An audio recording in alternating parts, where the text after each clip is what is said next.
So guys, welcome back to my channel. So today I want to show you guys how I was able to catch this particular trade. This is on Usoil. So as you can see on this particular trade, it already started playing out. Although this is weekend, market don't move during the weekend, but it's already playing out. So let's go to my trading so I can show you how I was able to catch this particular trade. So this is my trading view Usoil. Now, so this is my 4 hours time frame. Let's go to my daily time frame so that you can see what the market is doing. So this is my daily time frame. As you can see what the market is doing. And if you notice recently, you can know that the US and Iran war is what is driving US oil. Just forget about whatever you are seeing here. Yeah, it's true. Whatever you are seeing here is just a price action. But this particular US oil is being driven by the tension of US and Iran war.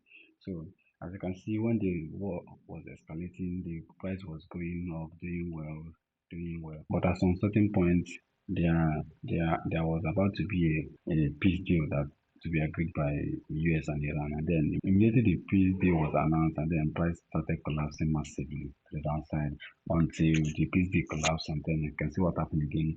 Price continue going up. For me, I think that as long as there is still the war, price will continue eventually go up to this extent. So on this particular trade, let me show you guys how I was able to catch this particular trade.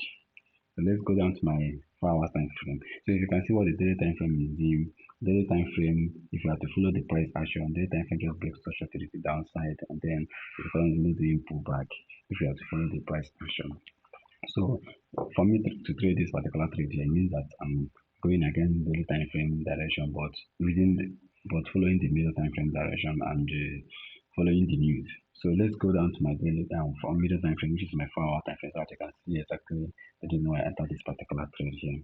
So on this particular trade, you can see US oil. So the main reason behind this trade is news. That's the main reason behind this trade. But news, as I told you, news will always take its own percentage, and then price action will always take its own percentage. So what happened is that price USO is currently going down. This is probably when there was a peace deal, then it was doing lower low, lower high. And then when the peace deal collapsed, you can see the sharp move to the upside, breaking this structure here to the upside, mean that in a middle time frame now, which is my 4 hours time frame, we are currently bullish.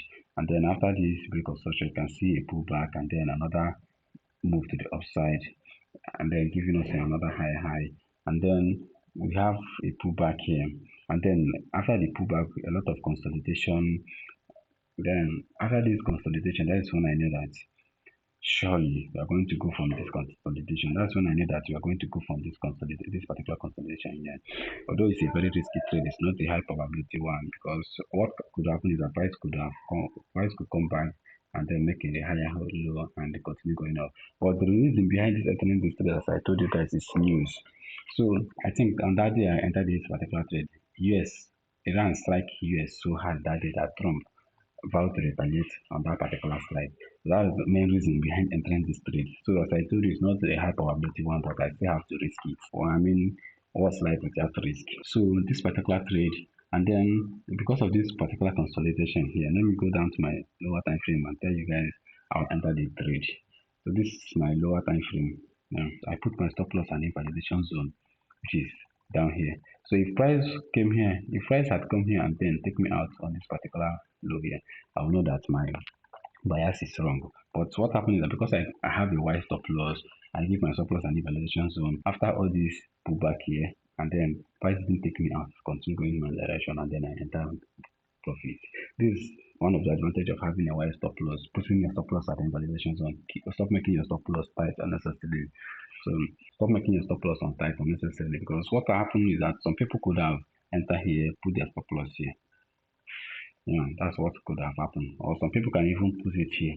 But you can see what happened. I put my stop loss at the invalidation zone. The zone that I know that if I ever take out this low, I am wrong. Maybe I will start looking for another entry in this particular area. But what happens is that price continue going up to my direction, and then currently we're on the weekend. The price doesn't move on during the weekend.